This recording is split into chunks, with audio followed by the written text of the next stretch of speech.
बिस्मिल्लाहिर्रहमानिर्रहीम। जेॾो तुंहिंजो नाम बाझब ओॾियाई मङा, जेॾो तुंहिंजो नाम बाझब ओॾियाई मङा, रिय थंभे रिय थूणिए तूं छपर तूं छांव, आऊं कुॼाड़ो कहां तोखे मालूम सभु अस्सलामु अलैकुम मुंहिंजा तमामु नाज़रीन, उमेद करियां थी तव्हां सभु बिल्कुलु ठीकु हूंदव।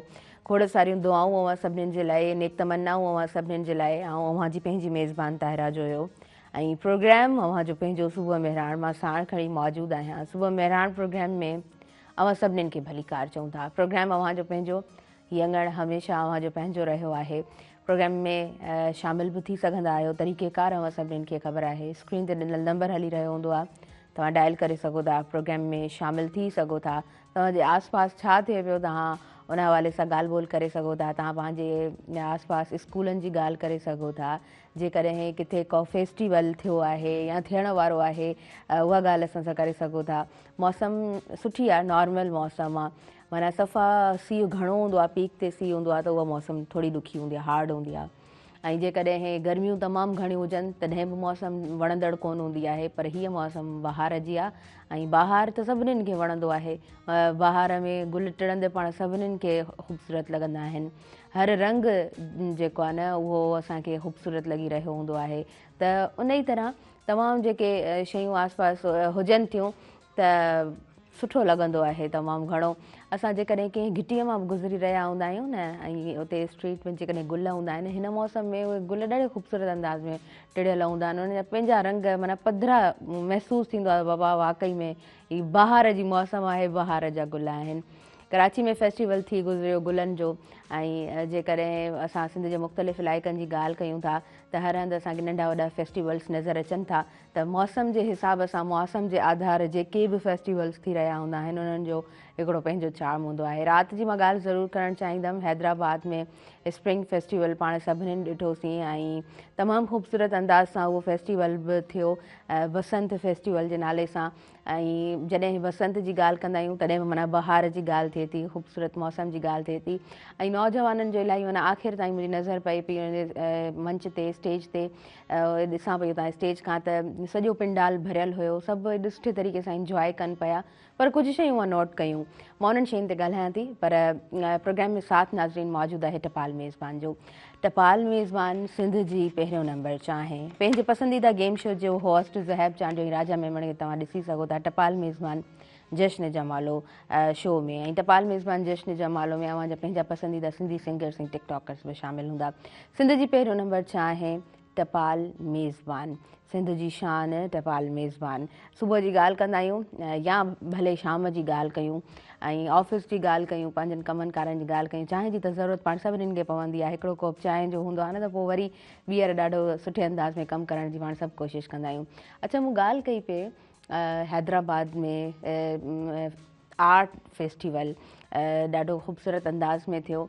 कुझु शयूं मूं नोट कयूं त हॉल में फैमिलीज़ मौजूदु हूंदियूं आहिनि। अवां किथे बि को बि फेस्टिवल अटेंड करणु वेंदा आहियो त उते ज़ाहिरी ॻाल्हि आहे फैमिलीज़ ईंदियूं आहिनि। परफॉर्मिंग ऑफ आर्ट जी जॾहिं ॻाल्हि कंदा आहियूं त जेके बि नियाणियूं कमु कनि थियूं, को टेबलो आहे, स्टेज शो आहे, स्टेज ड्रामा आहे, उते जेतिरा बि उहे पाण में ग्रुप में कमु करे रहिया हूंदा आहिनि उन्हनि जूं बि त फैमिलीज़ हूंदियूं आहिनि न, उहे बि ॾिसण जे लाइ ईंदियूं आहिनि। जेकॾहिं कोई होस्ट बीठो आहे उनजी बि उते फैमिली ईंदी आहे। जेकॾहिं कोई पोइट आहे, पोइट्री पढ़ण जो, जेकॾहिं केरु सिंगर आहे त ईअं थींदो आहे कॾहिं कॾहिं उन्हनि जूं फैमिलीज़ मौजूदु हूंदियूं आहिनि। आस पास जा माण्हू अचनि था, पंहिंजी बचनि खे वठी अचनि था, पाण फैमिली सां गॾु अचनि था। पोइ वरी हिते हैदराबाद में पाण सभिनी खे ख़बर आहे त ख़ासि तौर ते सिंध यूनिवर्सिटी जी ॻाल्हि कयूं, मेहरान यूनिवर्सिटी जी ॻाल्हि कयूं, लम्स जी ॻाल्हि कयूं, या मेहरान यूनिवर्सिटी जो हिकिड़ो पासो असां वटि सीएड जो आहे। त तमामु स्टूडेंट्स जेके यूनिवर्सिटीज़ में पढ़ी रहिया हूंदा आहिनि त हॉस्टल में रूम जेको अलाट थियण वारो मामिलो हूंदो आहे न, उहो ॾाढो ॾुखियो हूंदो आहे। तव्हांखे वरी हॉल में बि रहणो पवंदो आहे, ॾाढो मैसी बि हॉल हूंदो आहे। वरी तव्हांखे जेसि ताईं रूम मिले त घणा स्टूडेंट्स वरी प्राइवेट हॉस्टल्स में रहंदा आहिनि, पंहिंजा घर वठी रहंदा आहिनि। त हैदराबाद चयो वेंदो आहे त पखियुनि जो शहरु आहे, द सिटी ऑफ बर्ड्स। ऐं वरी ॼामशोरे जी जॾहिं ॻाल्हि कंदा आहियूं त तालीम जो गढ़ ॼामशोरे खे चयो वेंदो आहे, छो त उते तालीमी केतिरा ई इदारा मौजूदु आहिनि, यूनिवर्सिटीज़ मौजूदु आहिनि। त हिकिड़ो चङो तादादु सॼी सिंध मां बल्कि पूरे पाकिस्तान मां असां वटि जेको आहे न यूथ मेंबर्स अचनि था ऐं हैदराबाद में रहनि था, जामशोर में रहनि था, पोइ इन तरह जा जॾहिं बि प्रोग्राम्स थींदा आहिनि त घणा बैचलर्स उते मौजूदु हूंदा आहिनि। उते स्मोकिंग थी पए ऐं उन हॉल में जेको आहे उहो स्मोक उनजी जेका आहे न स्मैल आई पए त मूं स्टेज ते चयो त इथिक्स हूंदा आहिनि, कुझु नॉर्म्स हूंदा आहिनि, एटिकेट्स हूंदा आहिनि, तव्हां किथे बि वञो था, किथे बि वेहो था त तव्हां पंहिंजे बारे में ॿुधाए रहिया हूंदा आहियो दरअसल त तव्हां छा आहियो। त अहिड़ियुनि जॻहियुनि ते स्मोकिंग करणु ऐं हरू भरू जेको आहे सो तव्हां उन एक्टिविटी खे ख़राबु कयो था त इहो सुठो कोन हूंदो आहे, इहो हिकिड़ो इंसान जो सुठो साइड कोन हूंदो आहे। जिथे बि माण्हू वञे उते उन जॻह जा जेके एटिकेट्स आहिनि, जेके नॉर्म्स आहिनि, उन्हनि खे घटि में घटि फॉलो कयो वञे ऐं माण्हू ॿुधाए रहियो हूंदो आहे त बाबा मां एजुकेटेड माण्हू आहियां, सिर्फ़ु ज़ुबानी कलामी तव्हां कोन ॿुधाईंदा आहियो या हीअं माना मां डिग्री खणी अचां 4 आउट ऑफ 4 CGPA मां चवां त बाबा मुंहिंजी मास्टर थियल आहे ऐं पढ़ियल लिखियल आहे, पर मुंहिंजे ॻाल्हाइण मां, मुंहिंजे उथण वेहण मां, मुंहिंजे अंदाज़ मां का ख़बर न पए त मां का एजुकेटेड आहियां त उनजो कहिड़ो फ़ाइदो। त चवंदा आहिनि न अव्हां जूं डिग्रियूं भले 1000 हुजनि, भले 100 डिग्रियूं अव्हां वटि पयूं हुजनि, पर जेसीं ताईं तव्हां जा एटिकेट्स, तव्हांजा मैनर्स उन तरह कोन आहिनि त अव्हां इहो जेको आहे न पंहिंजी ज़ुबानी कलामी नथा माण्हुनि खे ॿुधाए सघो, नथा तव्हां प्रूव करे सघो त तव्हां एजुकेटेड आहियो। उन खां अलावा नाज़रीन जॾहिं सुबुह जो प्रोग्राम कंडक्ट कयां थी, सुबुह महिराण प्रोग्राम में जॾहिं बि स्टार्ट वठंदी आहियां त कोशिशि हूंदी आहे त केतिरियूं उहे ॻाल्हियूं जेके मां नोट डाउन बि करे रही हूंदी आहियां त पंहिंजे व्यूवर्स सां अॼु ही ॻाल्हियूं शेयर कंदमि। अॼु मुंहिंजे ज़हन में इहो बि हुयो त मौसम जी जॾहिं मां ॻाल्हि कयां पई त मां ज़रूरु इन ॻाल्हि सां कनेक्ट कंदमि त कुझु ॾींहं आहिनि माना थधियूं रातियूं ऐं थधा ॾींहं ऐं ही लिमिटेड पाण ॿाहिरि जी मुंद आहे, पोइ त वरी जॾहिं गर्मियुनि जी मौसम पाण सभिनीनि खे वरी नसीबु थींदी त तमामु घणियूं गर्मियूं थींदियूं आहिनि त उन में असांजा फेस्टिवल्स न हुजण बराबरि हूंदा आहिनि। असांजा जेके घर जा फंक्शन्स हुजनि था, रिलेटिव्स जा फंक्शन्स हुजनि था, उहे बि न हुजण जे बराबरि हूंदा आहिनि। कॾहिं माना कॾहिं कॾहिं को फंक्शन नसीबु थींदो आहे, न त हिननि ॾींहंनि में असांखे बॉनफायर नाइट्स, डिफरेंट फेस्टिवल्स ऐं गैदरिंग्स, असांखे रीयूनियन्स, मीटअप्स असांखे तमामु घणा नसीबु थींदा आहिनि। त जिते बि माण्हू वञे कोशिशि करे त असांजो कॉन्ट्रीब्यूशन आहे उहो सुठे तरीक़े सां हुजे ऐं जिथे बि हुजे न माण्हू त उन टाइम खे सुठे तरीक़े सां यूटिलाइज़ बि करे। ये वक्त नहीं फिर आएगा, तुम अपनी करनी कर गुज़रो, जो होगा देखा जाएगा। त वक़्त जी आहे हिकिड़ी माना ख़ुशूसियत बि आहे ऐं वक़्तु चयो वेंदो आहे त कॾहिं बि वापसि कोन वरंदो आहे। जेको वक़्तु इंसान खे मिले थो, जेको वक़्तु दरकारु आहे, सम्झो त उहो ई वक़्तु आहे, छो त ख़बर कोन हूंदी आहे। जीअं चयो वेंदो आहे न त ज़हन अव्हां जो केतिरो कमु करे थो या अव्हीं किथे बि वञो था फॉर एग्ज़ाम्पल त तव्हां पंहिंजी मेमोरी ते नथा बिलीव करे सघो त उहे सभु शयूं तव्हांखे हमेशह ई जेका न यादि हूंदियूं, तमामु शयूं हमेशह ई तव्हांजो साथ ॾींदियूं। ईअं ई वक़्तु बि हमेशह इंसान जो साथ कोन ॾींदो आहे। जेतिरो बि वक़्तु मिलंदो आहे, किथे बि माण्हू हुजे, चवंदा आहिनि त उनखे जेतिरो ख़ूबसूरत इंसान पाण बणाए सघे थो त उहो असांजी ज़िमेदारी हूंदी आहे ऐं उहो सभु शयूं असांजे ई जेतिरो नसीब में हुजनि थियूं उहे ई असांखे मिलनि थियूं। त जिथे बि माण्हू हुजे सुठे तरीक़े सां पंहिंजी कॉन्ट्रीब्यूशन उते हुजणु घुरिजे ऐं कोशिशि कजे त असांजे हुजण सां, असांजे अमल सां, असांजी कंहिं एक्टिविटी सां या कंहिं लफ़्ज़ सां ॿिए कंहिंखे असां न रंजायूं। मालिक तूं मछ ॾिज ऐं जियां तुंहिंजे आसिरे, सभई पाड़ूं सूरजूं हिकु लहज़े मंझि लटेज, हिकु तूं मुंहुं न मटेज, ॿियो लोक मटियो त घुरियो। सो माण्हू रुसी वेंदा आहिनि त चइबो आहे इट्स ओके, ख़ैरु आहे, को मसइलो न आहे, पर उन रब जी ज़ात खे जेको आहे न इंसान रिझाए, उहो रब जेको आहे न उहो कॾहिं न रुसे। त इहा कोशिशि ज़रूरु हुजणु खपे। हाणे उहो रब कीअं न रुसे, उहो त नंढनि नंढनि अमलनि जी ॻाल्हि आहे। ज़रूरी न आहे त तव्हां जेको आहे सो वॾा वॾा दान कंदा हुजो, वॾियूं वॾियूं के ऑर्गेनाइज़ेशन्स हुजनि, जा वॾा वॾा के कम हुजनि, वॾा भलाई जा कमु कंदा हुजो, पर नंढा नंढा जेके इंसान जा एक्ट्स हूंदा आहिनि उहे ज़रूरु काउंट थींदा आहिनि। तव्हांजी ज़ुबान मां कहिड़ो लफ़्ज़ निकिरे थो, कंहिंखे रंज करियो था, इहे सभु ॻाल्हियूं ज़रूरु उन बारगाह में क़बूल थियनि थियूं। नाज़रीन, उन खां अलावा त मां ज़रूरु T20 जी बि ॻाल्हि करणु चाहींदमि। जॾहिं बि ॻाल्हि कंदा आहियूं स्पोर्ट्स जे हवाले सां त मां हमेशह चवंदी आहियां त ॿई शयूं बैलेंस्ड रखणु ॾाढो ज़रूरी हूंदो आहे। तव्हांजी एजुकेशन ऐं वरी पोइ स्पोर्ट्स वारो पासो विसारे ई छॾींदा आहियूं, किथे नज़र ई कोन ईंदो आहे। त इन्हनि ॿिन्हिनि शयुनि खे ज़रूरु बैलेंस्ड वे में हलाइणु घुरिजे। T20 वर्ल्ड कप ते वधीक कंटिन्यू कंदासीं, पर वक़्तु थी वियो आहे नाज़रीन। शॉर्ट कमर्शियल ब्रेक जो। सो असां ब्रेक की तरफ़ अॻियां वधूं था। प्रोग्राम में साथ मौजूद है टपाल मेज़बान जो। टपाल मेज़बान सिंध जी पहिरियों नंबर चाहे सिंध जी शान टपाल मेज़बान तव्हां सां गॾु रहिजो।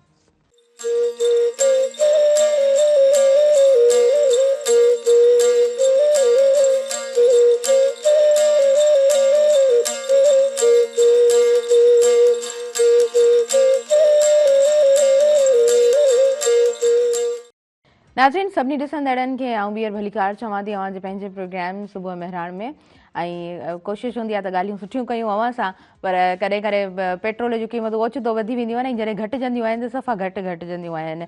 सो इहो असां वटि जेको आहे सो शुरूअ खां ईअं ई थियो आहे। पाण इन ई तरह सभु हमेशह ॾिठो आहे, सुबुह जो उथंदा आहियूं ख़बर पवंदी आहे अचानक पेट्रोल जी क़ीमत वधी वई, डीज़ल जी क़ीमत वधी वई, पर उन ई तरह कतारूं पाण ॾिसंदा आहियूं, मोटर बाइक्स ऐं हमेशह जेको आहे सो कतारुनि में बीठियूं हूंदियूं आहिनि, गाॾियूं व्हीकल्स हमेशह ई पाण ॾिसंदा आहियूं त उहे कतारुनि में बीठियूं हूंदियूं आहिनि। उन ई तरह पेट्रोल गाॾियुनि में माण्हू विझराईंदा आहिनि, उन ई तरह डीज़ल बि जेको आहे सो गाॾियुनि में विझराईंदा आहिनि ऐं पंहिंजो सफ़र जारी सारी हर कंहिंजो हूंदो आहे।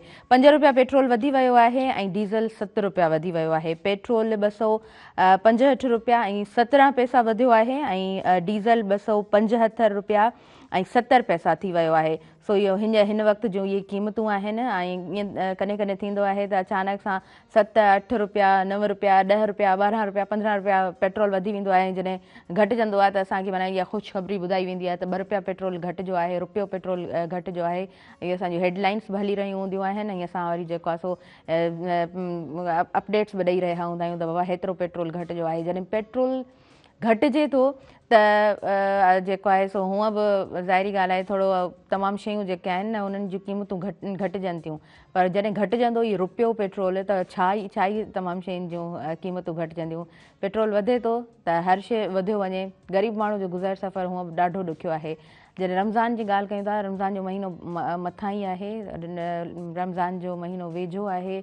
जॾहिं बि माहे रमज़ान जी ॻाल्हि थींदी आहे, माहे रमज़ान जो महीनो पाण सभिनीनि खे नसीबु थींदो आहे त अटो वधी वेंदो आहे ऐं कणिक जॾहिं त असां वटि सुठी थिए थी, उनजे बावजूद बि कणिक पाण सभु ॼाणूं था त असां वटि जेको आहे सो ॿाहिरां घुराई वेंदी आहे। पोइ हितां जा जेके बि आबादगार आहिनि उहे लॉस जी तरफ़ हूंदा आहिनि, उन्हनि खे पाण खे को फ़ाइदो कोन हूंदो आहे। उहे तमामु शयूं उन्हनि ताईं जॾहिं पहुचनि थियूं त उहे ख़ुदि ख़रीदो फ़रोख़्त जे मामले जे बारे में जॾहिं ॻाल्हाए रहिया हूंदा आहिनि त शिकायती अंदाज़ में ॻाल्हाए रहिया हूंदा आहिनि। हर कंहिंखे जेको आहे सो ज़िंदगी जो ज़ाहिरी ॻाल्हि आहे रोज़गार जो मामिलो हर माण्हूअ खे हलाइणो हूंदो आहे।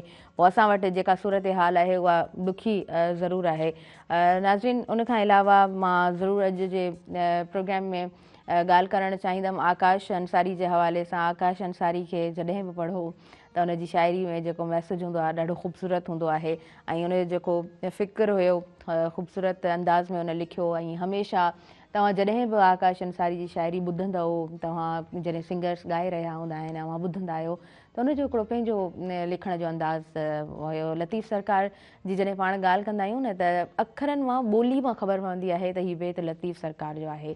कुझु एडिशन्स बि पाण सभिनीनि जे साम्हूं ईंदियूं आहिनि त पोइ जॾहिं एक्सपर्ट्स वेठा हूंदा आहिनि जेके घण पढ़िया हूंदा आहिनि, जिन घणो पढ़ियो हूंदो आहे, जिन जो मुतालो तमामु सुठो हूंदो आहे, त पोइ ॿोलीअ मां अंदाज़ो लॻाए छॾींदा आहिनि, लफ़्ज़ मां उहे अंदाज़ो लॻाईंदा आहिनि त हीअ लतीफ़ सरकार जी ॿोली आहे ई कोन। ईअं ई हर शाइर जी जेको अंदाज़े बयां हुजे थो न, हर शाइर जो पंहिंजो पंहिंजो हूंदो आहे। जीअं हर गुल जो पंहिंजो रंग आहे, हर गुल जी पंहिंजी ख़ुशबू आहे, उन ई तरह सभु जेके बि असांजा शाइर हज़रात आहिनि त उन्हनि जो पंहिंजो पंहिंजो अंदाज़ आहे। मशहूरु शाइरनि में आकाश अंसारी जो नालो काउंट थिए थो। जिथे असां जुमन दरबदर जी ॻाल्हि कयूं था, जिथे असां हलीम बाग़ी जी ॻाल्हि कयूं था, जिथे असां ॻाल्हि कयूं था अयाज़ जी ऐं शेख अयाज़ जी शाइरी त कमाल आहे। उनखां पोइ जेतिरा बि शाइर हिन सिंध धरतीअ ॼणिया आहिनि उन्हनि जो पंहिंजो पंहिंजो कमु आहे। आकाश अंसारी चए थो न, तूं गमनि में न सही पर ख़ुशियुनि में त आ, मुंहिंजे दर्दनि सां तुंहिंजो वञे बि त छा। ऐं अकेलो अकेलो रोई त सघां थो पर अकेलो खिलणु मुंहिंजे वस में न आ। हूअं माना रिवायती अंदाज़ में ईअं चवंदा आहिनि त तव्हां जेकॾहिं कंहिंजे ख़ुशियुनि में शामिलु नथा थी सघो त कंहिंजे ग़म में ज़रूरु शामिलु थियो। उहा घड़ी अहिड़ी हूंदी आहे जो माण्हू माना हमेशह यादि कंदो आहे त बाबा असांजी ख़ुशीअ में त हीउ माण्हू असांजो दोस्त यार कोन अची सघियो पर असांजे ग़म में आयो आहे। पर आकाश अंसारी हिते बि सभु रिवायतूं टोड़े थो। चए थो तूं गमनि में न सही पर ख़ुशियुनि में त आ, मुंहिंजे दर्दनि सां तुंहिंजो वञे बि त छा। ऐं अकेलो अकेलो रोई त सघां थो पर अकेलो खिलणु मुंहिंजे वस में न आ। त हुनजो पंहिंजो हिकिड़ो अंदाज़ आहे, जॾहिं बि आकाश अंसारी खे पढ़िजे थो त मूंखे लॻंदो आहे त मैसेज उहो ॾाढो ख़ूबसूरत हूंदो आहे। आकाश अंसारी लिखियो आहे न त अजरक जे हवाले सां जॾहिं ॻाल्हि कयूं था त जेको अजरक जी अज़मत जो न क़ाइल हुजे, जीजल जी ॿोली तरफ़ जो न माइल हुजे, ज़हन जंहिंजो सदा खां विरहायल हुजे, उनखे चओ मुंहिंजी नगरीअ मां निकिरी वञे, उनखे चओ मुंहिंजी नगरीअ मां निकिरी वञे। त इहे ख़्यालात आकाश अंसारी जा आहिनि। आकाश अंसारी खे आउं इन जे लाइ यादि कयां पई त काल्ह जे ॾींहं ते आकाश अंसारी जी यादि में मिड़ाको हुयो ऐं पहिरीं वरसी बि हुई, साल पूरो गुज़री आयो ऐं आकाश अंसारी जो जेको केस हुयो, मर्डर केस, उहो बि रिज़ॉल्व थी वियो हिकिड़े पूरे साल खां पोइ। उहा बि ख़ुशख़बरी सभिनीनि खे मिली ऐं मां ॾिठो पिए त असांजा ॾाढा सुठा राइटर्स असां वटि मौजूदु आहिनि। जामी चांडियो साहिबु, ऐं हर मामले ते असां उन्हनि खे अॻुभरो ॾिठो आहे। जामी चांडियो साहिबु लिखियो त अलमियो खटे वियो, माना माण्हू जेको आहे न हिक ॿिए खे उते शाइर मौजूदु हुया, अदीब मौजूदु हुया, जॾहिं फ़ैसिलो ॿुधायो वियो पिए त सभिनीनि जेको आहे न उते उथिया हिक ॿिए खां भाकुर पाए मिलिया, हिक ॿिए खे मुबारकूं ॾिनऊं। पर उते उहे शाइर बि मौजूदु हुया, उते उहे इंटेलेक्चुअल्स बि मौजूदु हुआ, उहे राइटर्स बि मौजूदु हुया जंहिंजूं अखियूं अश्कबार हुयूं जेके रुना पिए। त मूंखे इहे ॻाल्हियूं ॾाढियूं दिलि सां लॻियूं। उहा सॼो जेको आहे न तहरीर मूं पढ़ी त उन में जेको आहे सो पाण लिखियऊं, चांडियो साहिबु लिखियो आहे त अलमियो खटे वियो, केर बि कोन खटियो आहे, बसि हिते अलमियो खटे वियो, छो त असां वटि आकाश बि कोन रहियो ऐं उहो हुनजो औलाद हुयो, हुनजो पुटु, उनखे मुहबत ॾिनी, प्यारु ॾिनो, हमेशह जेको आहे न पाॿो मां हुनखे पालियईं ऐं जेकॾहिं उनखे बि सज़ा मिले थी उनजे जुर्म जी त उहो बि जेको आहे न हिकु सान्हीअ खां घटि न आहे। सभु शयूं हिकु सान्हीअ खां घटि न आहिनि। बहरहाल इंसान हलिया वेंदा आहिनि पर इंसाननि जो कमु जेको आहे उहो कॾहिं कोन थो वञे, इंसान जो किरदारु जेको आहे उहो किॾां कोन थो वञे, हमेशह ई माण्हुनि जे विच में मौजूदु रहे थो, माण्हुनि जे लाइ इंस्पिरेशन कमु रहंदो आहे। कम जे हवाले सां ई ज़ाहिरी ॻाल्हि आहे ज़िक्र थींदो आहे, माण्हू खे यादि कयो वेंदो आहे। पोइ हिकु साल छा, हिते त सदियूं बि गुज़री वेंदियूं आहिनि, पोइ बि माण्हुनि खे यादि कयो वेंदो आहे, शख़्सियतुनि खे यादि कयो वेंदो आहे उनजे कम जे हवाले सां। आकाश अंसारी जे हवाले सां बदीन में काल्ह जे ॾींहं ते पाण ॾिठोसीं त तमामु सुठे अंदाज़ में, सुहिणे अंदाज़ में जेको आहे सो आकाश अंसारी खे यादि कयो वियो। उते बि असांखे अदीब नज़र आया, उते बि असांखे शाइर नज़र आया, इंटेलेक्चुअल्स नज़र आया जिन आकाश अंसारी जे कम ते ॻाल्हायो, हुनजे फ़िक्र ते ॻाल्हायो ऐं यकीननि सिंध जो तमामु ख़ूबसूरत शाइर, तमामु ख़ूबसूरत शाइर जेको असां खां विछड़ी वियो, जंहिंखे हिकु साल थी गुज़रियो आहे ऐं पहिरीं वरसी काल्ह हुई। आकाश अंसारी उहो शाइर हुयो जंहिंजे लफ़्ज़ लफ़्ज़ में जेको आहे न उहा सचाई यकीननि असांखे मिले थी। अॼु बि तव्हां, मां शुरू में बि चयो न, जॾहिं बि तव्हां सिंगर्स ॻाईंदा आहिनि पाण सभु वेही ॿुधंदा आहियूं त शाइरी उहा जेको आहे न दिलि वटां हूंदी आहे, उहो लफ़्ज़ लफ़्ज़ दिलि वटां हूंदो आहे। नाज़रीन, उनखां अलावा असां अॼु जे प्रोग्राम में ख़ासि ॻाल्हि ॿोल कंदासीं स्पोर्ट्स जे हवाले सां, क्रिकेट जे हवाले सां, T20 जे हवाले सां। सो उनखे ज़रूरु मां कंटिन्यू कंदमि पर मुख़्तलिफ़ मौज़ू हुजनि था जिन ते ॻाल्हि ॿोल माण्हू करे थो प्रोग्राम में, जॾहिं वेहे थो, जॾहिं स्क्रीन अव्हां जे साम्हूं हुजे थी त ज़ाहिरी ॻाल्हि आहे जेके शयूं आस पास थी रहियूं हूंदियूं आहिनि उन्हनि ते ॻाल्हि ॿोल असीं करे रहिया हूंदा आहियूं। हिकिड़े इंसिडेंट मूंखे ॾाढो ॾुखायो ऐं यकीननि सिर्फ़ु मूंखे न, अव्हां सभिनीनि जी नज़र मां उहो जेको एक्सीडेंट गुज़रियो उन ई तरह अव्हांखे बि ॾुखु पहुचायो हूंदो, अव्हां बि ग़मगीन थिया हूंदव।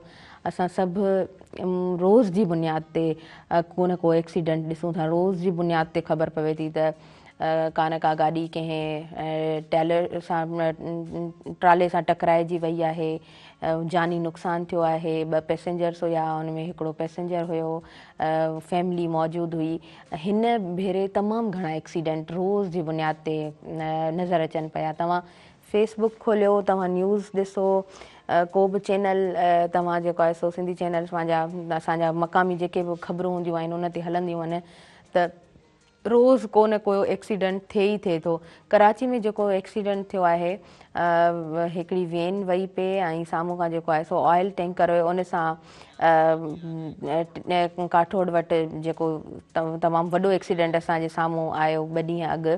त वेन जेको आहे सो ऑयल टैंकर सां टकराइजी वई ऐं 13 माण्हू जेको आहे 12 खां 13 माण्हू उन्हनि जी डेथ थी वई आहे, थॾे ते ई उहे फोत थी विया। अच्छा, इन में हिकिड़ी शइ आहे जिन ते पाण ॻाल्हाए सघूं था, उहो इहो आहे त रॉन्ग साइड खां असां गाॾियूं ईंदे ॾिसंदा आहियूं। रॉन्ग साइड खां गाॾी जॾहिं वेंदी आहे त उते को बि पुलिस ऑफिसर असांखे माना नज़र कोन अची रहियो हूंदो आहे, उते असांखे का मैनेजमेंट नज़र न अची रही हूंदी आहे। काल्ह जे ॾींहं ते मां उते कोटरी वारी जेका पुल आहे हितां खां मां गुज़रां पई ऐं पूरो कलाकु जेको आहे सो हिते ऐं फाथल हुयसि। माना तव्हां निकिरी जेकॾहिं थोरो पंधु वञणु चाहियो तॾहिं बि तव्हां पंधु नथा वञी सघो, एॾी त बुरे क़िस्म जी ट्रैफ़िक हुई। ऐं मूंखे ईअं बि लॻे त जहिड़ो आउं कराची में सदर में मौजूदु आहियां जिते ट्रैफ़िक जैम थी वेंदी आहे त पोइ निकिरण जो जेको आहे न रस्तो ई असांखे कोन मिलंदो आहे। मूंखे वाक़ई में ईअं बि महसूसु थिए जहिड़ो आउं कराची जे रोड ते बीठी हुजां। कोटरी वारी जेका पुल आहे उहा एॾो को हिते वॾी का हमेशह असां ट्रैफ़िक कोन ॾिसंदा आहियूं, पर काल्ह जे ॾींहं ते जेका ट्रैफ़िक हुई न, जो कलाकु मां पूरो हिते फाथल हुयमि न, त मां सोचां पई त कराची जे माण्हुनि जी जेका ज़िंदगी आहे रोज़ जी, जॾहिं बि कराची वेंदा आहियूं त इहा ॻाल्हि महसूसु थींदी आहे त रोज़ जी ज़िंदगी में माना सुबुह जो माण्हू निकिरे ऐं उहो माण्हू ट्रैफ़िक में न फासे, उहा माना उहो ॾींहुं माना ख़ुशनसीबी जो हुन माण्हूअ जे लाइ ॾींहुं हूंदो। तव्हां 2 बजे निकिरो, तव्हां वञी 6-7 बजे आराम सां घर पहुची सघो था, टाइमली अव्हां कोन पहुचंदव। मां हुन वाक़े ते ॻाल्हाइणु चाहींदसि त जॾहिं रॉन्ग वे खां गाॾी ईंदी आहे त उते जेको आहे न का मैनेजमेंट कोन हूंदी आहे, त गाॾी जॾहिं रॉन्ग वे खां हले पई त उनखे केरु रोकण वारो हुजे, उन खां कोई ॻाल्हाइण उन्हनि सां कोई ॻाल्हाइण वारो मौजूदु हुजे, उन खां कोई पुछण वारो मौजूदु हुजे त तव्हां जेको आहे सो हिननि रूल्स ऐं रेगुलेशन्स खे कहिड़े अंदाज़ में टोड़ियो पिया। छा पंहिंजी जान जो इंसान खे हिकिड़ो हूंदो आहे न, माण्हू जॾहिं बि निकिरंदो आहे केॾांहुं बि वेंदो आहे, हिकिड़ो इंसान में इहो ख़ौफ़ हुजे थो, इंसान खे पंहिंजी जान जे बारे में इंसान हमेशह सोचींदो आहे। का बि ख़तरे वारी सिचुएशन हूंदी आहे इंसान पंहिंजी जान बचाइण जी कोशिशि कंदो आहे। चवंदा आहिनि न हुज़ूर पाक सल्लल्लाहु अलैहि वसल्लम जिन ख़ुदि बज़बानी पाण फरमायो त सिर बचाइणु सुन्नत आहे, पर असां त इहे सभु शयूं शायदि सफ़ा विसारे छॾियूं आहिनि। हिकिड़ी वैन अचे थी ऐं जेको आहे सो ऑयल टैंकर सां टकराइजे थी, थॾे ते 12 खां 13 माण्हू एट अ टाइम फोत थी वञनि था। असां वटि छा थिए थो, कहिड़ा कहिड़ा अलमिया आहिनि, कहिड़ा कहिड़ा सान्या आहिनि। अलाह साईं अव्हां ई असां सभिनीनि खे पंहिंजे रहम करम में रखे। नाज़रीन, वठूं था शॉर्ट कमर्शियल ब्रेक जी तरफ़ अॻियां वधूं था। प्रोग्राम में साथ मौजूदु आहे टपाल मेज़बान जो। टपाल मेज़बान सिंध जी पहिरियों नंबर चांहि, तव्हां असां सां गॾु रहिजो।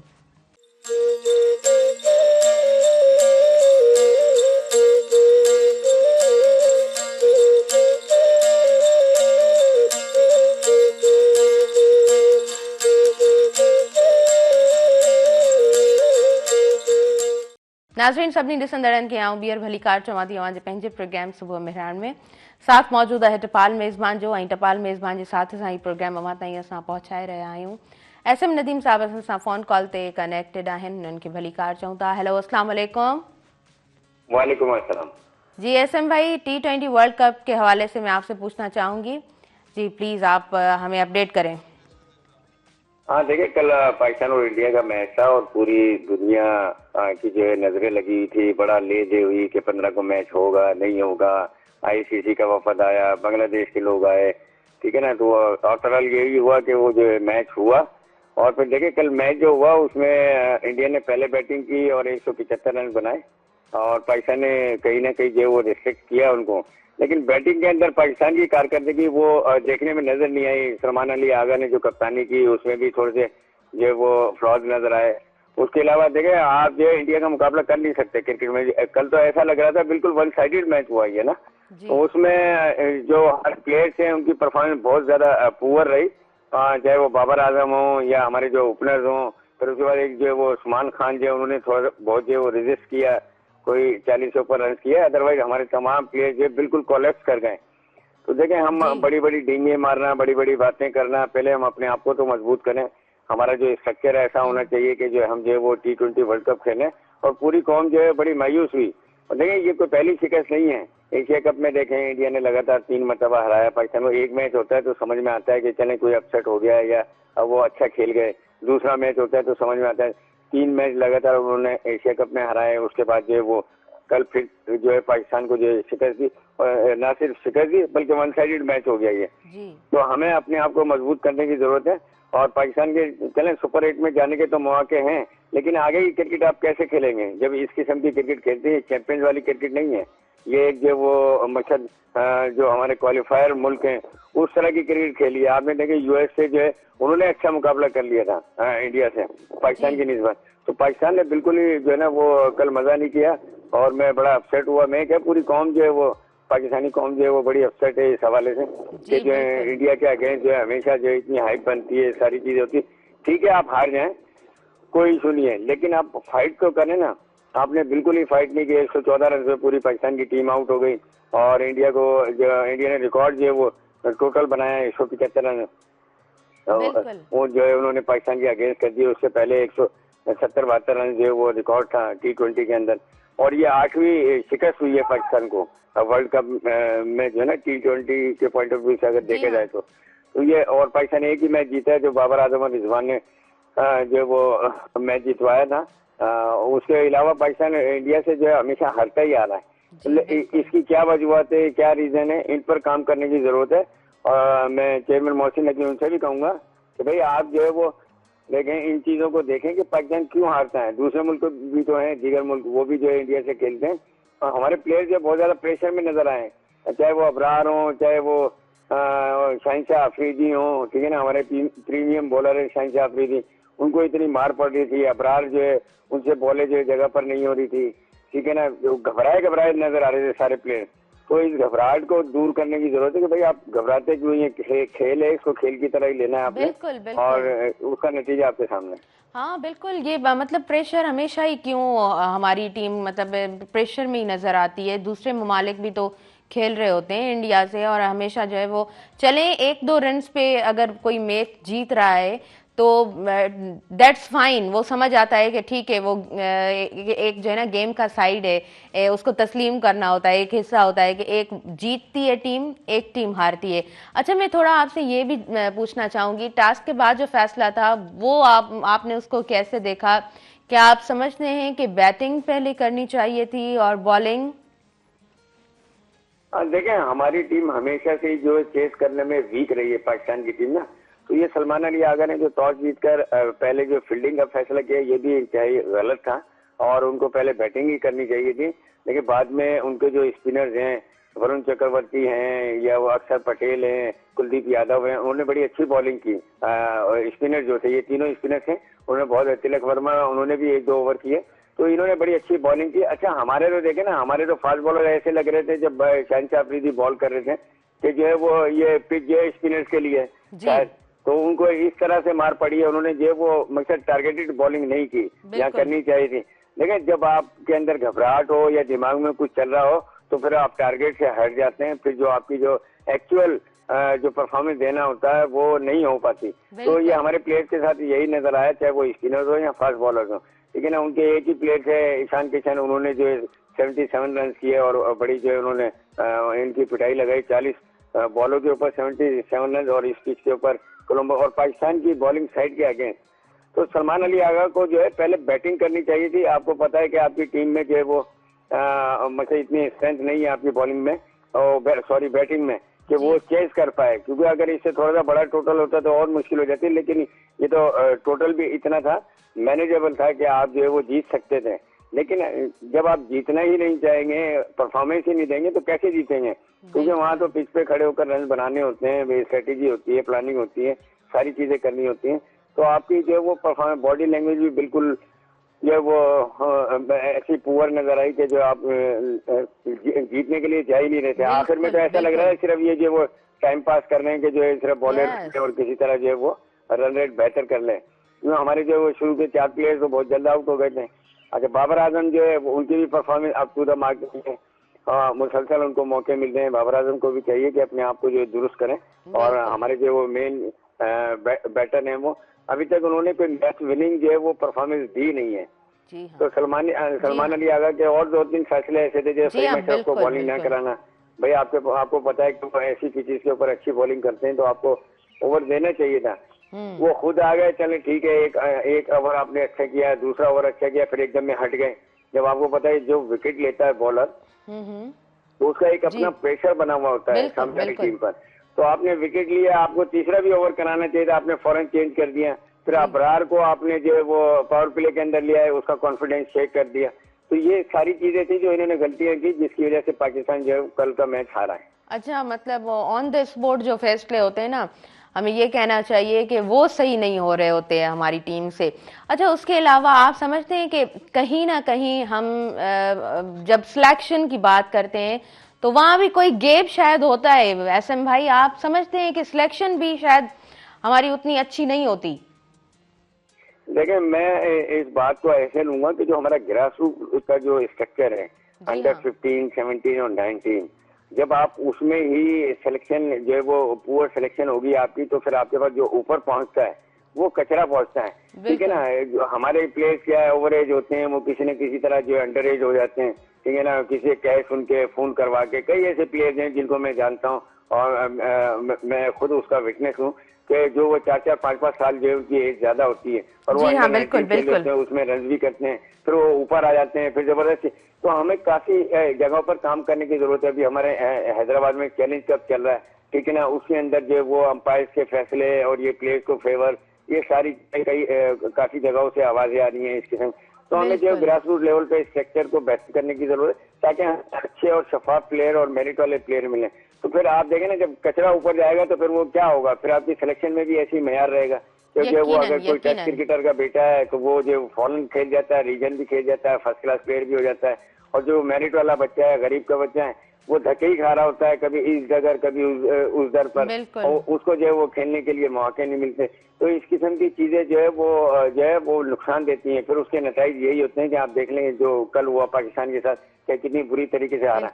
तो आपने सिलेक्शन का क्राइटेरिया बेहतर करना है, उसके साथ साथ आपने जो ग्रास रूट लेवल की क्रिकेट है उसमें भी बेहतरी लेकर आनी है। उसमें बहुत ज्यादा बेहतरी की जरूरत है। मेरिट पर फैसले करें, शफाफ सिलेक्शन हो। अभी देखें आजकल जो है वो टैलेंट हंट के नाम से पीसीबी ने जो है प्रोग्राम शुरू किया हुआ है। भाई आप देखें, आपके पास अंडर 15 होती है, 17 होती है, 19 होती है, फिर ग्रेड 2 होती है, फिर फर्स्ट क्लास होती है। ये यानी कि 4-5 किस्म है। फिर इंटर स्कूल हो रहा है, इंटर यूनिवर्सिटी हो रही है।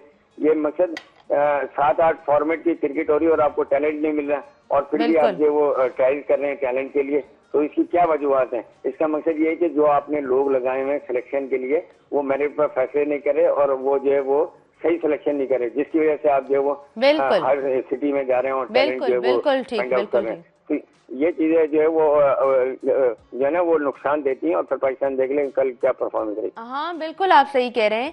अच्छा, हमारी पाकिस्तान की टीम, हाँ, हमेशा ही एक हमारी ऑडियंस जो है वो क्रेजी होती है, और यू नो बेटर कि हमारे ये सब हीरोज़ हैं और हम इनको हीरोज़ ही कंसीडर कर रहे होते हैं। लेकिन फिर भी उसके बावजूद भी हमारी टीम जो है वो अंडर प्रेशर ही क्यों रहती है? क्या वजूहात हैं, आप क्या समझते हैं?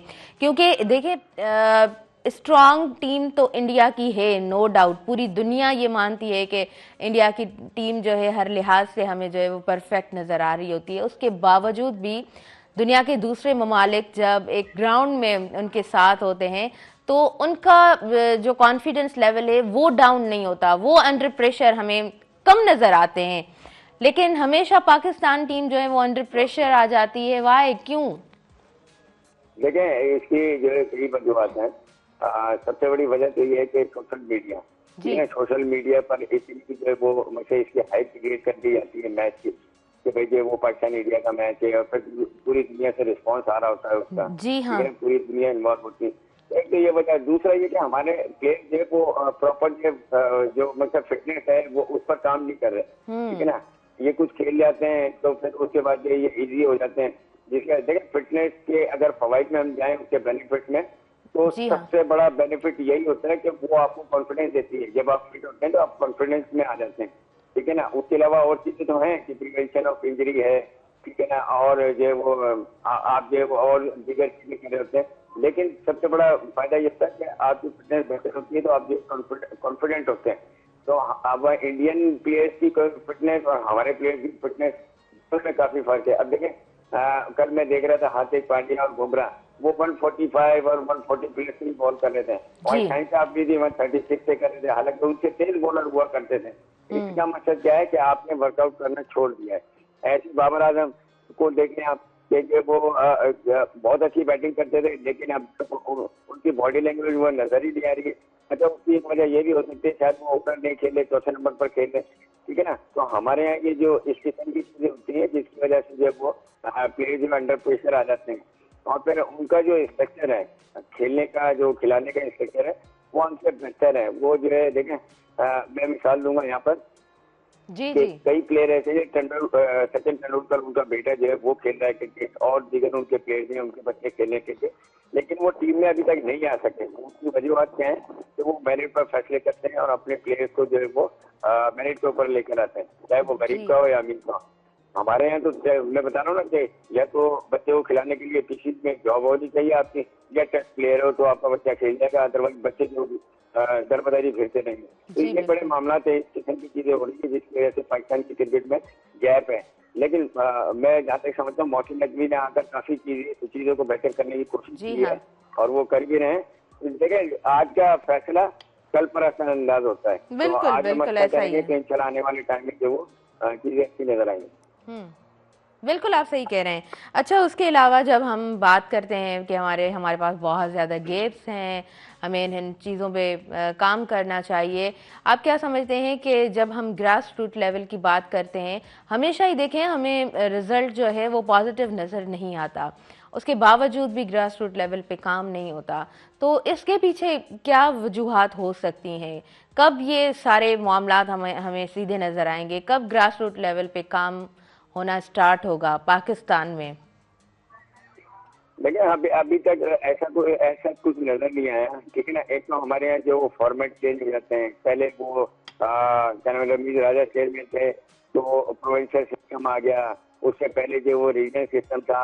अच्छा, फिर अब दोबारा जो वो रीजनल सिस्टम आया तो फिर उसमें जो वो दो जगह पर डिवाइड कर दिया, ठीक है ना। तो जो हमारे क्रिकेट है, जब तक क्वालिफाइड अच्छे लोग, पढ़े लिखे लोग और जो ऑनेस्ट लोग हैं वो बिल्कुल क्रिकेट में इन्वॉल्व नहीं हो गए, तो ये जो है इसी किस्म के हालात से हम दो चार होते रहेंगे, ठीक है ना। हम कई लोग ऐसे हैं जिनको मैं भी जानता हूँ पर्सनली, ठीक है ना। वो जी जी वो सिर्फ अपने बच्चे खिलवाने के चक्कर में लगे होते हैं कि भाई हमारे बच्चे खेल जाएं। अच्छा, जो अकेडमी वाले हैं, अगर उनको सेलेक्टर बना दिया जाता है तो वो अपनी अकेडमी के बच्चे सेलेक्ट करते हैं। अच्छा, प्लेयर जो है बिल्कुल तमाम ही 19-20 होते हैं, लेकिन वो थोड़ा बहुत ही फर्क होता है, एक को हटा के दूसरों को डालते हैं, कोई फर्क नहीं पड़ता।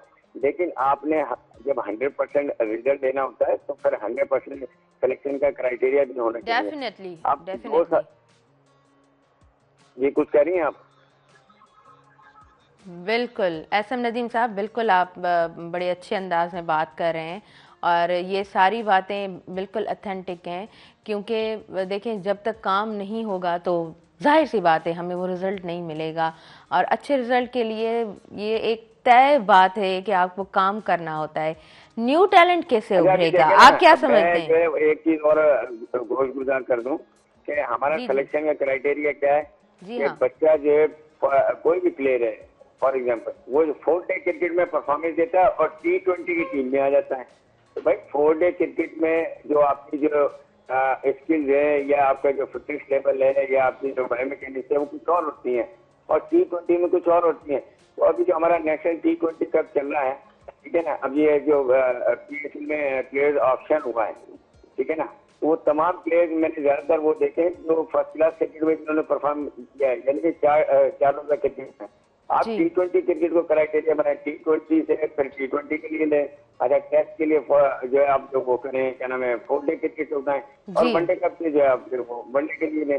तो हमारे सिलेक्शन क्राइटेरिया में कहीं ना कहीं जो तजाद है, जिसकी वजह से क्या होता है कि एक 4 रोजा क्रिकेट में टेम्परामेंट कुछ और होता है, ठीक है ना, बॉलर ज्यादा कंज्यूम करते हैं, रन करते हैं, और जो T20 के अंदर आपको जो वो अच्छी बॉलों को भी कन्वर्ट करना होता है, ठीक है ना, तो वो बिल्कुल इसमें बड़ा फर्क है। तो ये चीजें जब तक आप बेहतर नहीं करेंगे और जो अंडर 19 और 17 और 15 उस लेवल पर आप जो वो चेक एंड बैलेंस सख्त नहीं करेंगे, तो फिर आप जो वो इस किस्म के हालात से गुजार होंगे तो कल हमारे साथ बिल्कुल बिल्कुल। अच्छा एसएम नदीम साहब, न्यू टैलेंट की ज़रूर बात करूंगी। न्यू टैलेंट कैसे हमें देखने को मिलेगा, उनको कैसे मौके मिलेंगे?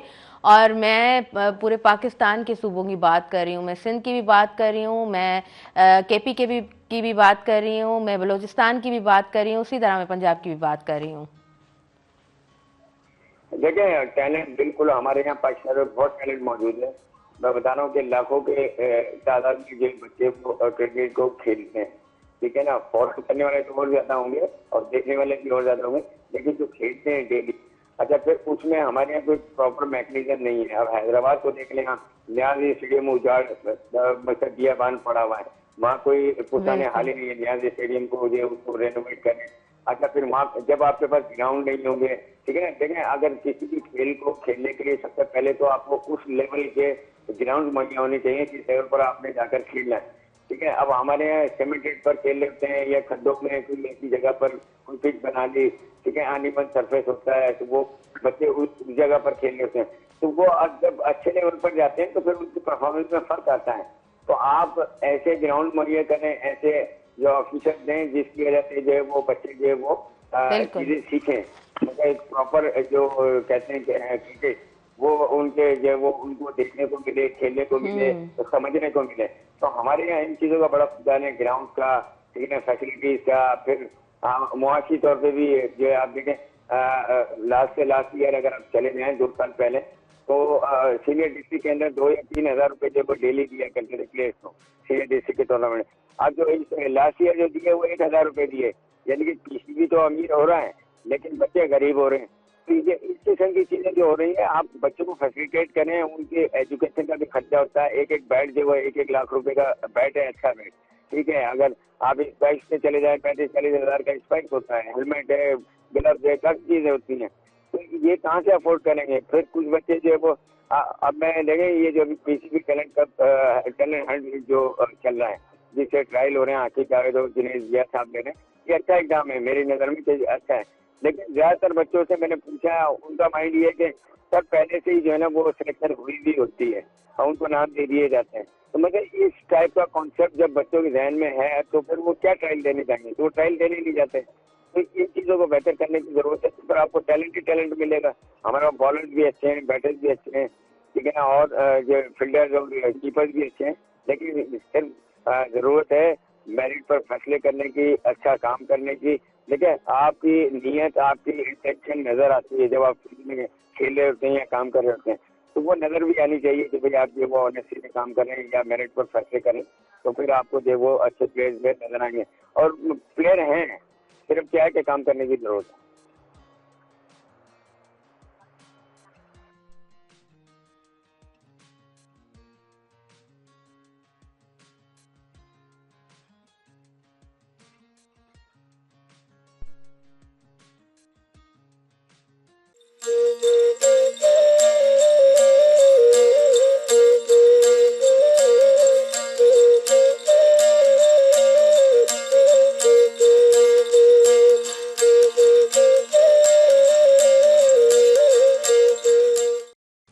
नाज़रीन सभिनी ॾिसंदड़नि खे आऊं ॿीहर वेलकम चवां थी। अवां जे पंहिंजे प्रोग्राम सुबुह मेहरान में साथ मौजूद है टपाल मेज़बान जो।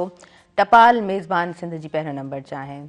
पिरे साहिबा असां सां गॾु आहिनि। पिरे सुमरो एडवोकेट आहे पाण, ऐं ॾाढे सुहिणे अंदाज़ में गुफ़्तगू कंदी आहे, ॾाढो सुठो पाण लिखंदी आहे, ॻाल्हाइण जो अंदाज़ मूंखे ॾाढो सुठो लॻंदो आहे। लफ़्ज़नि जी हुनजी चूंड मूंखे सुठी लॻंदी आहे। असां वटि घटि अहिड़ियूं छोकिरियूं आहिनि जिन जी लफ़्ज़नि जी चूंड सुठी आहे या जिन जो अंदाज़ पंहिंजो आहे। छो त असां वटि घणे भाङे जेको आहे न हिकिड़ो कॉपी पेस्ट वारो जेको इहो सिस्टम आहे इहो घणो नज़र अची रहियो हूंदो आहे, पर जिन जो पंहिंजो अंदाज़ हूंदो आहे न त उन्हनि जो कमाल अंदाज़ हूंदो आहे, सुठो लॻंदो आहे। पहिरें खे मां भलीकार चवां थी। हलो अस्सलाम वालेकुम। वालेकुम सलाम तारा, कीअं आहियो? ठीकु आहियो? अल्हम्दुलिल्लाह, तव्हां ॿुधायो ठीकु आहियो, ख़ुशि आहियो?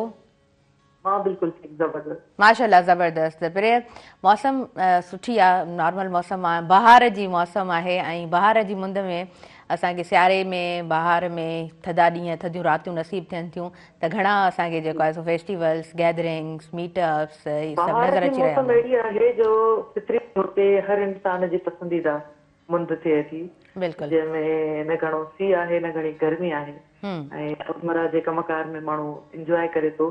सभ खां वॾी ॻाल्हि फितरी जेको हुस्नाकी आहे, गुल, वण, सावक, ऐं अखियुनि खे थकावट थींदड़ जेको हिकिड़ो माहौल क्रिएट थी वञे थो। तो बहार जी मुंद जेको आहे न माण्हुनि जे मिज़ाजनि में सराहियूं बख़्शींदी आहे, नवाण खणी ईंदी आहे। तंहिंजे करे मुंहिंजे ख़्याल में हर माण्हू बहार खे घणो पसंदि ईंदो आहे ऐं उनखे ई पसंदि कंदो आहे। जी बिल्कुलु बिल्कुलु तव्हां सही चयो। पहिरें हिन वक़्तु तव्हां आई गेस शिकारपुर में मौजूदु आहियो, जेका मूंखे ख़बर पई आहे त पहिरें शिकारपुर में आहे हिन वक़्तु। बिल्कुलु, ऐं मां हींअर कुझु देरि अॻु में ई शिकारपुर पहुती आहियां, जी हिन वक़्तु असां माशाल्लाह शिकारपुर माशाल्लाह, मौजूदु आहियूं। तव्हां सेफली जेको आहे सो वरी कराची बि ट्रेवल करे वेंदव। बट मां थोरो पुछणु चाहींदमि, पहिरें खां शिकारपुर नो डाउट तारीख़ी शहर आहे ऐं हर हंधि असांखे जेको आहे न उहे तारीख़ी विरसा बि मिली रहिया हूंदा आहिनि शिकारपुर में। पहिरें जी नज़र में शिकारपुर कीअं आहे? तो शिकारपुर जेका आहे उहा हूअं त मुंहिंजी जनम भूमि आहे, जी पर उन खां अलावा शिकारपुर पंहिंजो हिकिड़ो तारीख़ी हैसियत जेको आहे रखंदड़ शहर आहे। बिल्कुलु बिल्कुलु हिन शहर तमामु बहितरीन किरदार जन्मिया आहिनि, बिल्कुलु जंहिंमें सामी आहे ऐं इन खां अलावा हिंदुनि जी जेका घणी अक्सरियत आहे रही आहे, उहा हिन इलाइक़े में रही आहे। पार्टीशन खां अॻु में हिंदुनि जो वहिंवार ऐं उन्हनि जी रहणी करणी ऐं पूरे शहर खे हलाईंदड़ जेके उहे रहिया। ऐं शिकारपुर जी तारीख़ शेख हयात जो तारीख़ी जनम हवाले सां शिकारपुर जो आहे।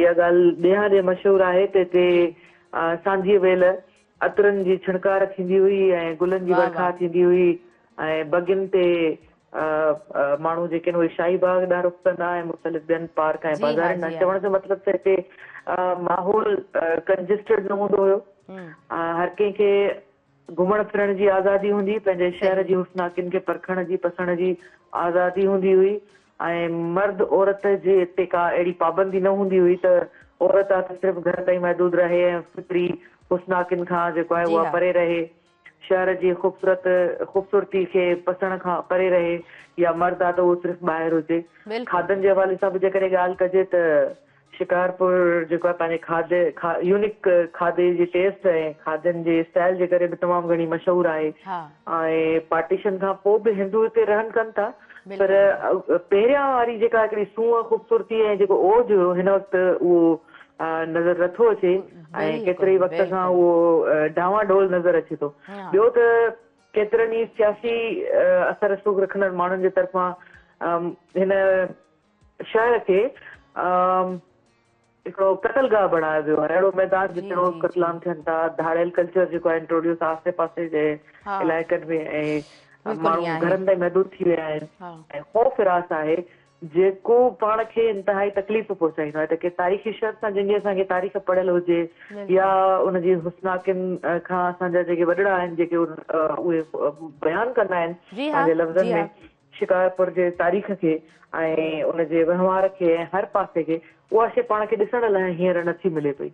बिल्कुलु इहे सभु शयूं शायदि असांजी तारीख़ जो ई हिसो किथे बणिजी वियूं आहिनि, जिन खे पाण बसि यादि ई करियूं था, छो त उहो सभु कुझु असांजी नज़र में कोन थो अचे। उनखां अलावा तव्हां ॻाल्हि कई माहौल जी, त उहो माहौल ॿूसाटियल तॾहिं कोन हुयो, त हिन वक़्तु शिकारपुर कीअं आहे? छा किथे न किथे उहो असांखे कंजस्टेड नज़र अचे थो? हा बिल्कुलु, ॾिसो जॾहिं हिते तव्हां शिकारपुर में जेकॾहिं कोई माण्हू अची हिते लाइव ॾिसे थो हिननि शयुनि खे न, तॾहिं उहो सम्झी सघे थो या जंहिंजो नंढपण हिते गुज़रियो आहे, जीअं असांजो नंढपण में तमामु घणो हिते अचणु वञणु रहियो आहे या रहाइश पंहिंजी रही आहे। जी हा, त उनमें असां जेको आर्ट आहे, फन आहे, उनखे तमामु घणो पसियो आहे। बिल्कुलु तव्हांखे जेकॾहिं तव्हां जायूं ॾिसंदव हितां जूं पुराणियूं, उन्हनि में जेका चित्रशाली थियल आहे, काशीअ जो कमु थियल आहे, उहो बि जेको आहे ॾियां ॾे मशहूरु कमु रहियो आहे हितां जो।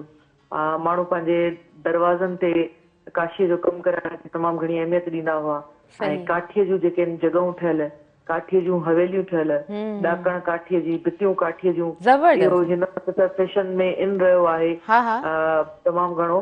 पर उन वक़्तु असां जेकॾहिं ॾिसूं त शिकारपुर में इहा शइ जेका आहे पुराणे कल्चर खां वठी, मतिलबु हींअर सम्झो त कल्चर जो हिसो रही आहे हिते। काठियुनि जा घर अॾण, काठियुनि जे घर अॾण खे तमामु घणो इलीट क्लास सम्झो वेंदो। उहे माण्हू जेके मथे तबिके सां तालुक रखनि था, उहे शान शौकत सां पंहिंजे घरनि खे काठियुनि सां सजाईंदा हुआ। उन्हनि जूं दरियूं, बादवान, उन्हनि जा वरांडा ऐं पधर ऐं कमरनि जे मथां जेका डबल स्टोरी जॻहियूं ऐं उन्हनि ते चौखाट जेका लॻंदी हुई, उहे सभु जेके आहिनि त काठीअ जे कम सां थियल हूंदियूं। इवन दो असांजे स्कूल में नंढपण में जेको असां पढ़िया आहियूं उहो बि काठीअ जो ठहियल हूंदो। उहो उन स्कूल जो नालो हूंदो लाल महल, लाजवाई रोड ते जेको आहे उहो आहे, त उहो बि सॼो काठीअ जो ठहियल हूंदो हो। त हितां जी जेका ख़ूबसूरती आहे उहा फन सां तमामु घणी रिलेटेड आहे, ॻाइण जे हवाले सां, शाइरी जे हवाले सां, अदब जे हवाले सां, सियासत जे पासे खे बि जेकॾहिं ॾिसजे त शिकारपुर पंहिंजो पाण मल्हायो आहे तारीख़ में। ज़बरदस्त ज़बरदस्त, तमामु सुठो। अच्छा, उन खां अलावा थोरो मां रोड हादसनि जे हवाले सां ॻाल्हाइणु चाहींदमि, छो त रोज़ जी बुनियाद ते तव्हां यकीन कयो, मां पंहिंजा सोशल प्लेटफॉर्म्स जीअं माना ॾिसां पई न, त हर ॾींहं ते असांखे केतिरा ई एक्सीडेंट नज़र अचनि पिया। पर हींअर बि ख़बर पई आहे, मूंखे कंट्रोल रूम मां ॿुधायो वञे पियो त 3 खनि एक्सीडेंट्स थिया आहिनि। कराची वारो जेको एक्सीडेंट थियो पहिरें, उहो पाण सभिनीनि जे साम्हूं आहे, पाण सभिनीनि खे उन तमामु घणो ॾुखायो। छा सम्झो था असां वटि रोड मैनेजमेंट आख़िर कॾहिं सही नज़र ईंदी? हेॾा रोज़ जी बुनियाद ते माना इंसानी जानियूं वञनि पियो, ऐं छा आख़िर छा फ्यूचर आहे भला असांजो? सही था चओ, हा ॾाढींदड़ वाक़िया आहिनि।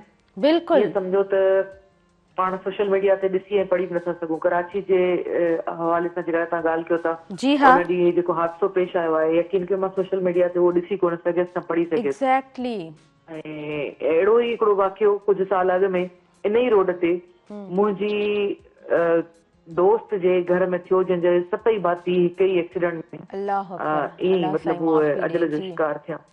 ऐं पाण सम्झी सघूं था त कहिड़ी सूरत-हाल थिए थी, छो त लाइव पंहिंजे साम्हूं अहिड़ी क़िस्म जा जेके इंसिडेंट आहिनि उहे आयल आहिनि। नंबर 2 ॻाल्हि मां हिते शेयर करणु चाहींदसि त ही वाक़िया ईअं न आहे त अॼु थिया, असां कोन हिननि ते घणो करे कुझु चई सघियासीं, पुछी सघियासीं, पर असांजे तहसल शोर जो हिसो बणिजी था वञनि। असांजी ज़िंदगी में या असांजे सोचुनि में हिकिड़ो वहम ऐं हिकिड़ो छा चइबो आहे ख़ौफ़ पैदा था कनि। त यकीन कयो, उन ॾींहुं मुंहिंजे ख्वाब में जेके मुसलसिल इहे शयूं जेके हलियूं, हिकिड़ो एक्सीडेंट, ॿियो एक्सीडेंट, टियों एक्सीडेंट, ऐं उन वक़्तु मुंहिंजे मन में जेको आहे इहो सुवाल पियो थियो त छा असां सभई जेके आहिनि त ख़तरे जे मुंहं में आहियूं? छा अॻियों वारो असांजो बि थी सघे थो जेकॾहिं अहिड़ी कंडीशन रही? छाकाणि जो एक्सीडेंट आहे हुनजो रेशो वधंदो रहे थो, यानी असांजे तहसल शोर में बि इहे शयूं पइजी चुकियूं आहिनि। पाण सम्झूं था त इहा जेका आहे न उहा हुकूमत जी न हली आहे, करप्ट सिस्टम, माफ़ियाऊं ऐं अथॉरिटीज़ जेके आहिनि उहे इन्हनि शयुनि खे ऑन नथियूं कनि पियूं, ऐं नतीजो इहो थो निकिरे पियो त आम जेका पब्लिक आहे उहा सेफ न आहे, न सेफ्टी जी का हिते जेके खे एतमाम थियल आहिनि, न की ट्रैफिक पुलिस जो को अतो पतो आहे, न को चेक एंड बैलेंस आहे, न गाॾियुनि खे मूव करण खां अॻु में जितां हू अॾे तां निकिरनि थियूं उन महिल गाॾियुनि खे चेक कयो थो वञे त छा ही हाईवे सुपर हाईवे ते हलण जे लाइक़ु आहिनि या न आहिनि, आया हिननि जी कंडीशन उहा आहे या न आहे। असां त कराची में रहूं था, असांखे ख़बर आहे त कहिड़े क़िस्म जी ट्रांसपोर्ट ते असां रोज़ अचूं वञूं था, ईअं सम्झो त रोज़ असां मौत जे मुंहं में आहियूं कराची जे ट्रैफिक में।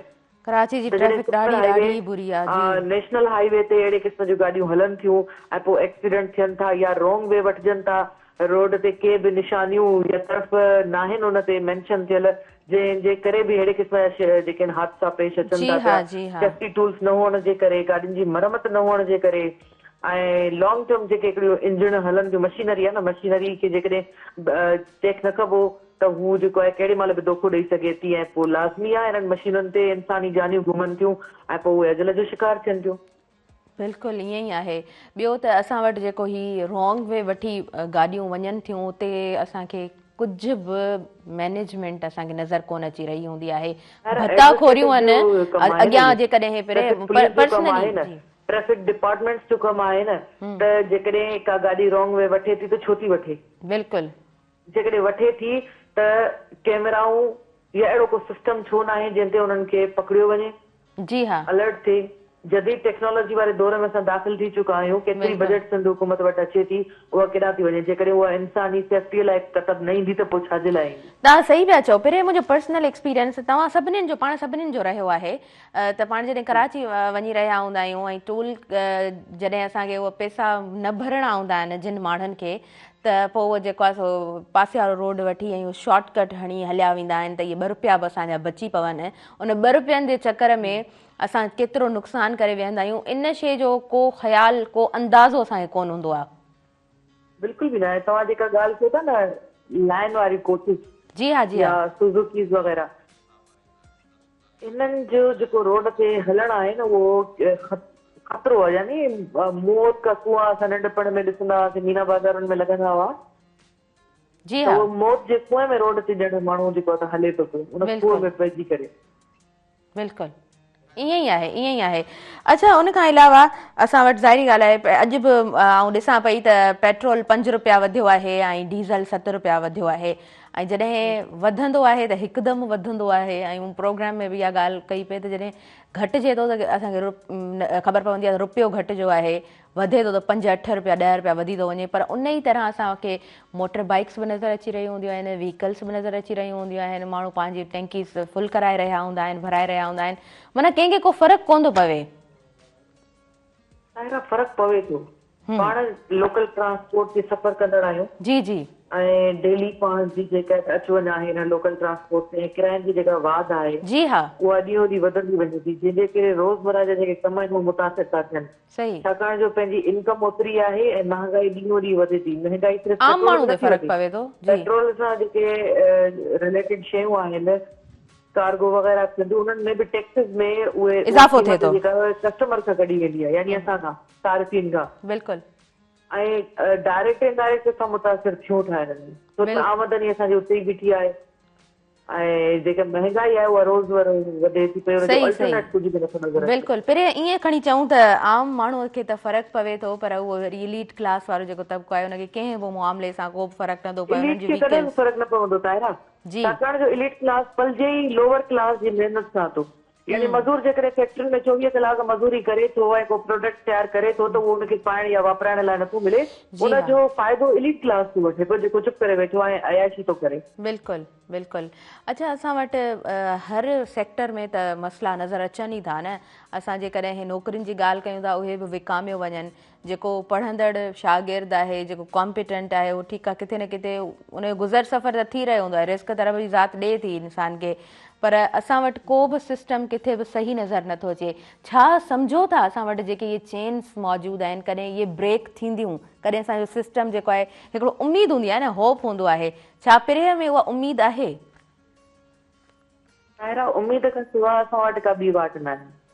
सही, ऐं जेकॾहिं असां मायूस थी वेही रहंदासीं त पोइ असां अॻिते न वधी सघंदासीं। जी, ऐं ईअं न आहे त सिर्फ़ु असां सां इहे हालतूं पेश अचनि, दुनिया जे केतिरनि ई कंट्रीज़ में इन क़िस्म जी असां खां बि बदतर हालतूं आहिनि या अची गुज़रियूं आहिनि, उन्हनि स्ट्रगल कई आहे, निज़ाम खे तब्दील करण लाइ कोशिशूं कयूं आहिनि, तंहिंजे करे निज़ाम खे तब्दील करे सघिजे थो। जी हा, ख़राब निज़ाम खे सही निज़ाम में तब्दील करण जे लाइ स्ट्रगल वाहिद ज़रियो आहे। जी हा, तंहिंजे करे पाण खे उमेद आहे, पाण पूरो उमेद आहे त वक़्तु तब्दील ज़रूरु थींदो। ही जेको असां वटि नौजवान तबिको तमामु घणे तइदाद में यूनिवर्सिटीज़, कॉलेजिस ऐं रोज़गार कारोबार जी तरफ़ निकिरी चुको आहे, इन जा नतीजा जेके माना खे ज़रूरु निकिरंदा ऐं कंटिन्यू स्ट्रगल सां निकिरंदा। इंशाअल्लाह, बिल्कुलु बिल्कुलु। अच्छा, उन खां अलावा अवामी तहरीक जे हवाले सां पहिरियों मां ॻाल्हाइणु चाहींदमि, छो त अवां जी वाबस्तगी अवामी तहरीक सां रही आहे ऐं हमेशह जेको आहे सो नौजवाननि जे हवाले सां हिकिड़ा सुठा क़दम असां जेको आहे सो अवामी तहरीक जा ॾिठा आहिनि। पहिरियों मूंखे जेको आहे सो पोयां चयो वञे पियो त मूंखे ब्रेक जी तरफ़ वधिणो आहे, so thank you so much, तव्हां टाइम ॾिनो। ॿिए दफ़ा असां इन टॉपिक ते ॻाल्हाईंदासीं, तव्हांजो वक़्तु ॾियण जी आउं थोराए थी आहियां। नाज़रीन, अॻियां वधूं था प्रोग्राम जी तरफ़, वक़्तु थी वियो आहे साहीअ जो, सो साही पटियूं था। प्रोग्राम में साथ मौजूदु आहे टपाल मेज़बान जो, तव्हां असां सां गॾु रहिजो।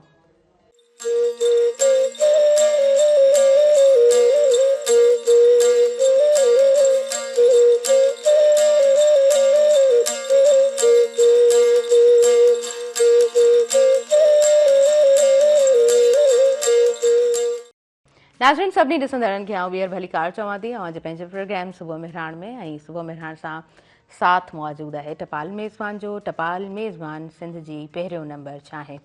सुबुह जॾहिं उथंदा आहियूं त हर कंहिंजी पंहिंजी रूटीन हूंदी आहे। कंहिंजो अलार्म सेट हूंदो आहे त कंहिंखे अम्मा सॾु कंदी आहे, कंहिंखे बाबा सॾु कंदो आहे त कंहिंखे भेण उथारींदी आहे।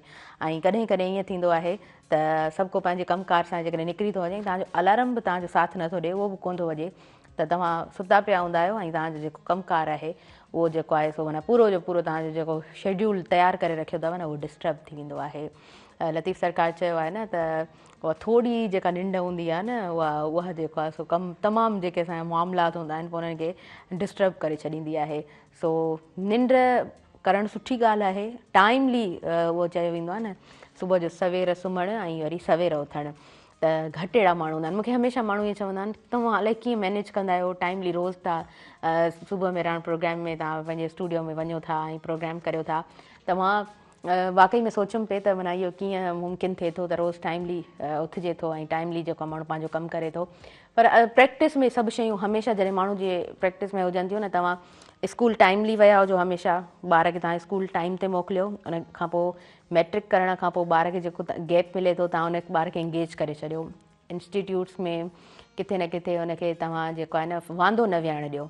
उन खां पोइ जॾहिं कॉलेज शुरू थिए थो, शाम जे टाइम ते कोचिंग वञे थो, थोरो घणो उनखे टाइम मिले थो, रिलैक्स थिए थो, आराम सां पंहिंजो आराम करे थो, पंहिंजी जेको आहे सो रिवाइव करे थो सब्जेक्ट्स खे, वॉट एवर, वरी सुम्ही सुबुह जो उथे थो, वरी साॻी हिकिड़ी रुटीन उनखे मिले थी पढ़णु लिखण सां, उनजी वाबस्तगी घर जो माहौल जेकॾहिं उहो पढ़णु लिखण वारो आहे त उन तरह ई उनजी तरबियत थिए थी।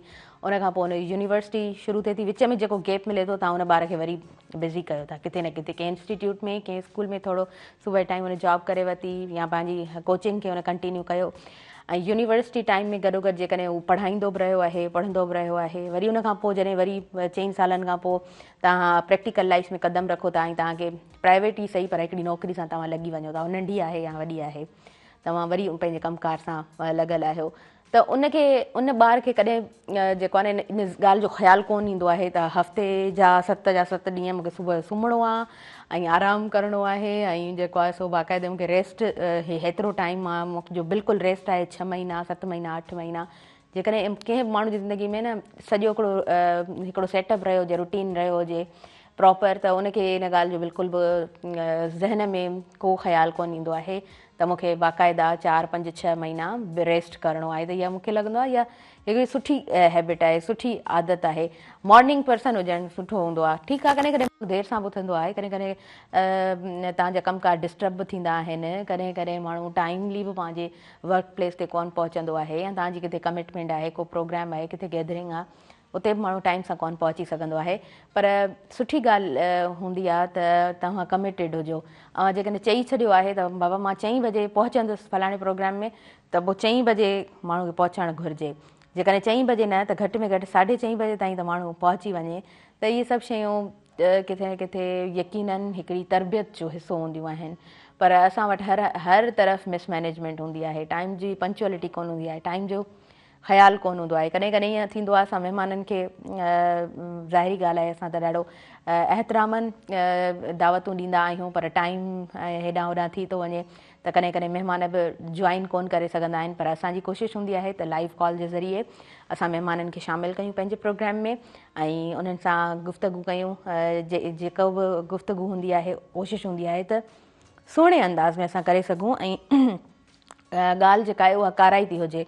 मां एडवोकेट पिरहे सूमरो खे प्रोग्राम में शामिलु कयो ऐं मूं पहिरीं बि ॻाल्हि कई त पिरहे ॾाढो सुठो ॻाल्हाईंदी आहे।